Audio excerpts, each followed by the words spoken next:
Students, कैसे हैं आप सब। उम्मीद करती हूँ आप लोग अच्छे होंगे। आज आपकी वर्कशीट नंबर ई रही है, इसे अच्छे से लेबल कर लीजिए, डेट डाल दीजिए, क्लास, अपना नाम, अपने टीचर का नाम लिख लीजिए। आपका हम आज चैप्टर नंबर 2 ही पढ़ेंगे, फ्रॉम ट्रेडर्स टू ट्रेडरीज, यानी कि किस तरह से वो व्यापारी बन के आए और यहाँ राज करने लगे। तो हम इसका टॉपिक नंबर जो पढ़ेंगे वो आज क्या पढ़ेंगे, to cleave to paramountcy and the doctrine of lapse. ठीक है, तो आज हम इसके बारे में पढ़ेंगे। तो यहाँ लिखा है द क्लेम टू पैरामाउंटेंसी, इसका क्या मतलब था। तो देखिए इसमें क्या लिखा है, एज यू नो, आप जानते हैं, that from the early 19th century the company pursued and aggressive policy of territorial expansion, यानी कि अब बोला इन्होंने कि 19वीं सदी में 19वीं सदी तक आते आते कंपनी बहुत ज़्यादा एग्रेसिव हो गई थी और उसने बहुत अलग अलग पॉलिसीज़ बनाना शुरू कर दी थी। ठीक है, किस लिए, और एक नई पॉलिसी जो बनी थी उसका क्या नाम था, under governor general Lord Hastings a new policy of paramountcy was invented. अब बोलते हैं कि गवर्नर जनरल जो वहाँ पे थे लॉर्ड हस्टिंग, उनकी निगरानी में एक नई पॉलिसी बनी जिसका क्या नाम था, paramountcy. Now the company claimed that it authority was paramount और सुप्रीम। ठीक है, यानी इस पॉलिसी के अंतर्गत जो आपकी कंपनी थी वो ये मानती थी, ये क्लेम करती थी कि भाई मैं सबसे ज़्यादा सुपीरियर हूँ, सुप्रीम हूँ और मैं जो चाहूँ वो कर सकती हूँ मीन्स। और इसके बाद उन्होंने क्या कहा, it's power was greater than that of an Indian state, यानी उन्होंने कहा कि उनके पास ज़्यादा पावर है, ज़्यादा ताकत है इंडिया के जो राज्य हैं उनके मुकाबले। In order to protect its interest, it was justified in analysis and threatening to analyze any Indian kingdom. This view continued to guide later British policies as well. अब बोलते हैं कि उनका क्या मानना था कि वो अपने प्रोटेक्शन के लिए, अपने आप को बचाने के लिए किसी को धमका भी सकते हैं। हिंदुस्तानी जो किंगडम्स थे, हिंदुस्तानी जो राज्य थे, उनको धमका सकते हैं, उनको मतलब कब्ज़ा कर सकते हैं। और ये इस तरह की जो उनकी थिंकिंग थी, इस तरह की जो उनकी सोच थी, वो उनकी आगे की पॉलिसीज़ में भी नज़र आई। ऐसा नहीं है कि वो वहीं ख़त्म हो गई। This process however did not go unchallenged. For example, यानी कि अब ऐसा नहीं है कि इन्होंने ये बनाया और ये ऐसे ही छूट गया हो, इसके लिए भी लोगों ने इसे चैलेंज किया, आंदोलन किया। अब एग्जाम्पल इन्होंने यहाँ पे एक बता दिया है आपको, जैसे when the British try to end the small state of Kittur in Karnataka today, यानी कि जब ब्रिटिश ने इसके अंतर्गत कितूर एक छोटी सी जगह है जो कि आजकल कर्नाटका के अंदर है, इसको कब्ज़ा करने की कोशिश की। रानी चन्नामा, यानी वहाँ की एक रानी थी जिसका नाम था Chennamma, took to arm and lead an anti British resistance movement, यानी कि उसने क्या काम करा, उसने अपनी कमर कसी और लड़ाई शुरू कर दी, यानी अंग्रेज़ों के ख़िलाफ़ आंदोलन शुरू कर दिया। She was arrested in 1824। उसके बाद वो 1824 में गिरफ़्तार कर ली गई एंड डेड इन प्रिजन इन 1829, और गिरफ़्तारी के 5 साल बाद जेल में ही उसकी मौत हो गई। बट रायाना, लेकिन रायाना में अपुअर चौकीदार, एक चौकीदार था ऑफ सिंगोली इन कितूर, यानी वहाँ पे रियान नाम का एक चौकीदार था जो सिंगोली कितूर का रहने वाला था। ऐसा नहीं है कि रानी चन्नामा के मरने के बाद वो आंदोलन को ख़त्म कर दिया गया हो, कैरिड ऑन दिस रेजिस्टेंस, और उसने इस आंदोलन को चालू किया।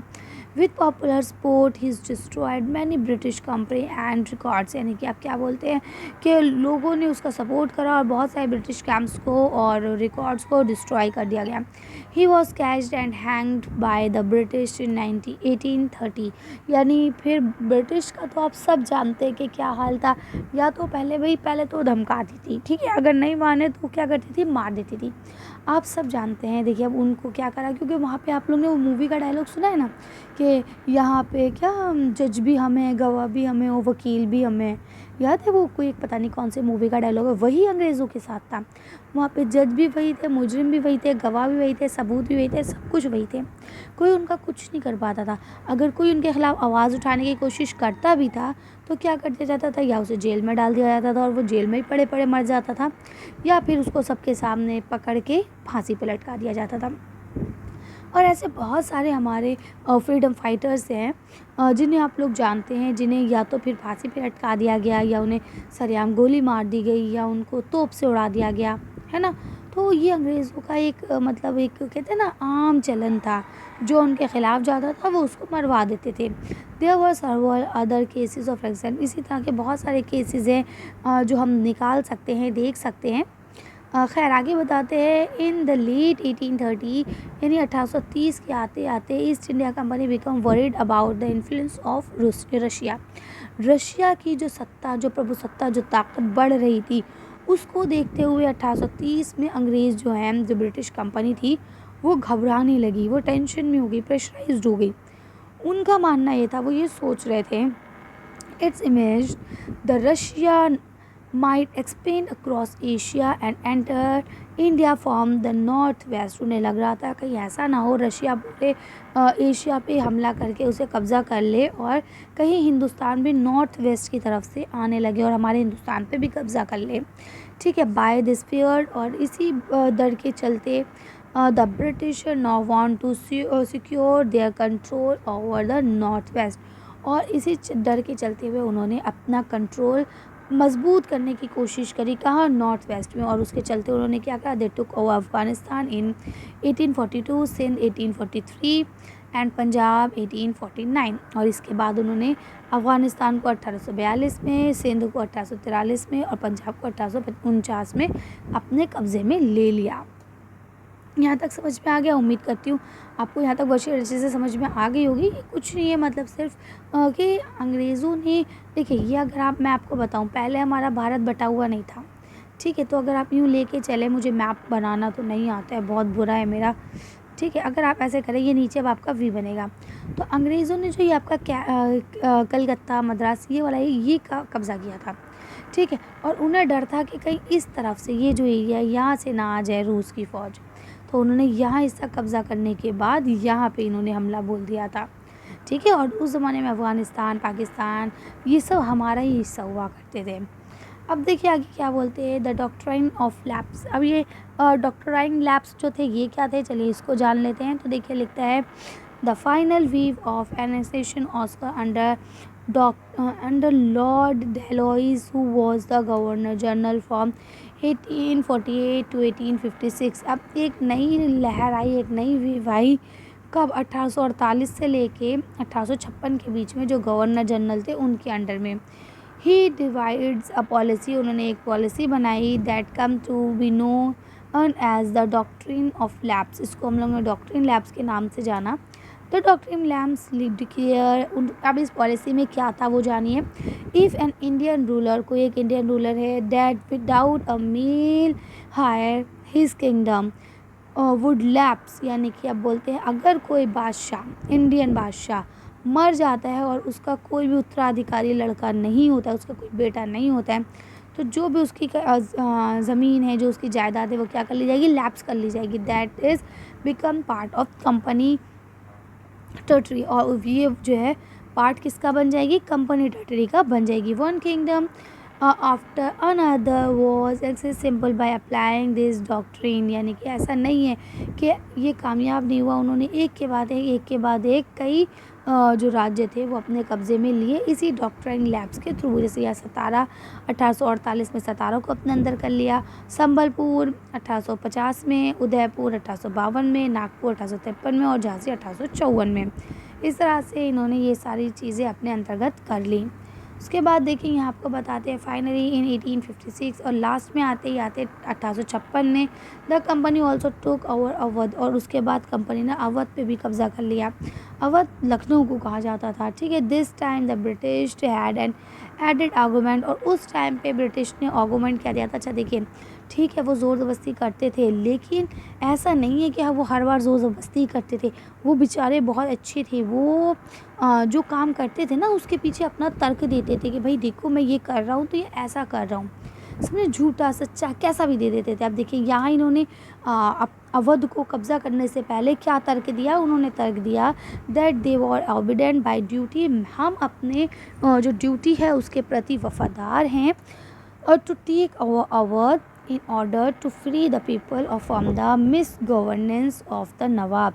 अब हम जो अवध है उस पर कब्ज़ा इसलिए करना चाहते हैं ताकि वहाँ की जो गंदी सी सरकार है जो उसको ख़राब कर रही है, मुझसे उसे आज़ाद करा सके। भाई बताओ, अब आपसे कोई आपसे कहेगा कि हम आपके पापा को मार देते हैं क्योंकि आपके पापा आप लोगों को रात में मोबाइल नहीं चलाने दे रहे हैं, आपके पापा बहुत ज़्यादा कहते हैं पढ़ाई कीजिए पढ़ाई कीजिए, तो हम ना आपको आज़ाद करवा देते हैं आपके पापा से। तो क्या बताइए, ऐसी आज़ादी आपके लिए अच्छी है? नहीं। वो तो इसका मतलब ये है ना कि वो आपके पापा को मार देंगे अगर, तो वो आपके ऊपर राज करेंगे, फिर वो आपको गुलाम बनाएंगे, फिर वो आपसे कहेंगे ही नहीं पढ़ो, आपसे कहेंगे हाँ ठीक है बर्तन धो, जाओ कूड़ा फेंकाओ, चलो झाड़ू लगाओ, है ना। वही चीज़ अंग्रेज़ों ने की। क्या झूठे सच्चे कुछ भी आर्गूमेंट्स दे दिया करते थे, ठीक है। और उसके बाद encouraged by the humility way in which the Nawab was disposed, the people of Awadh joined the Great Revolt that broke out in 1857। और जब वहाँ के लोगों ने अपने प्रिय नवाब को इस तरह से ज़लील होते देखा, इस तरह से मतलब बर्बाद होते देखा, उनकी गद्दी का छीनते देखा, तो वो बहुत ज़्यादा गुस्से में हो गए।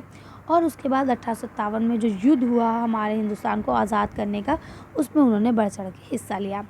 अब आपको फर्स्ट क्वेश्चन लिखा है what was the claim to paramountcy, यानी कि पैरामाउंटेंसी क्या है, under whose leadership to claim to paramountcy was declared, और कौन से गवर्नर जनरल के अंडर में ये डिक्लेयर की गई थी पॉलिसी। चलिए इसका आंसर देखते हैं।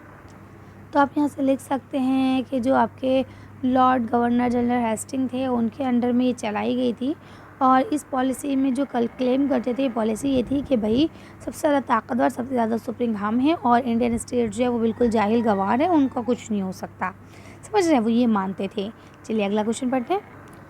यह आपका नेक्स्ट क्वेश्चन है what was doctrine of lapse, यानी कि डॉक्ट्रिन लैप्स क्या थी बताइए। और वाइट इज वॉज इम नॉर्मल, ये इम नॉर्मल क्यों थी। चलिए देखते हैं इसका आंसर।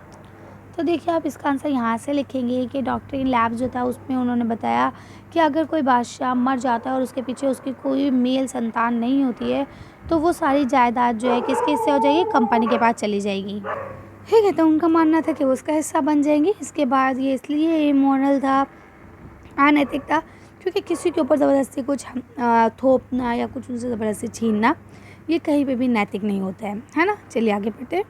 अभी आपको थर्ड क्वेश्चन दिया गया है which South Indian state was try to be accurate under the claiming to paramountcy was the result of it, ठीक है। अब व्हाट इज़ द, देखिए इन्होंने बोला कि पैरामाउंटेंसी के अंदर उन्होंने कौन सा साउथ इंडिया का जो राज्य था वो कब्ज़ा करने की कोशिश की थी और इसका रिज़ल्ट क्या निकला था। चलिए इसका आंसर देखते हैं। तो आप बता देंगे कि जब ब्रिटिश सरकार ने एक छोटा सा स्टेट कितूर था उसको अपने कब्ज़े में करने की कोशिश की थी, तो जो उसका परिणाम निकला था वो सिर्फ़ और सिर्फ क्या निकला था, आंदोलन निकला था, ठीक है। कर सकते हैं। चलिए अगला क्वेश्चन पढ़ते हैं। अब यहाँ आपसे अगला क्वेश्चन पूछा है why was east India company affair for of Russia influence, यानी जो रशिया का इन्फ्लुएंस था, जो उसकी बढ़ती हुई ताकत थी, उसे देखकर कंपनी क्यों डर रही थी। तो चलिए इसका आंसर देखते हैं। देखिए कंपनी का ये मानना था कि कहीं ऐसा ना हो कि जो ये रशिया की पावर दिन ब दिन बढ़ती जा रही है और वो आके एशिया पर कब्ज़ा कर ले और नॉर्थ वेस्ट की तरफ से आके हमारे हिंदुस्तान पे कब्ज़ा कर ले। और क्योंकि यहाँ से अंग्रेज़ खूब मुनाफा कमा रहे थे, कब्ज़ा कर रहे थे, जो चीज़ चाहिए थी ले रहे थे, तो कहीं ऐसा ना हो वो सारी चीज़ें उनसे छीन जाएँ, ठीक है। इस चीज़ का उन्हें डर था। कर लेंगे। चलिए आगे बढ़ते हैं। अभी आपका लास्ट क्वेश्चन है if you have been the citizen of Kittur what would have been your reaction toward the East India Company, यानी अगर आप भी कितूर के नागरिक होते तो आपका रिएक्शन क्या होता ईस्ट इंडिया कंपनी के लिए। चलिए इसका आंसर देखते हैं। तो भाई देखिए मैं भी वहाँ के लोगों की तरह ही अपोज़ करती किसका, ब्रिटिश सरकार का, और अपनी पूरी ताकत लगा देती कि भाई वो हमारे स्टेट को ना छीन सकें। कर लेंगे। चलिए तो आज की वीडियो को हम ये खत्म करते हैं। आज की शीट में बस इतने। अगर आपको मेरी वीडियो पसंद आई हो तो प्लीज़ इसे लाइक और शेयर करें। अगर अभी तक आपने हमारे चैनल को सब्सक्राइब नहीं किया तो प्लीज़ मेरे चैनल को सब्सक्राइब करें। Thank you for watching.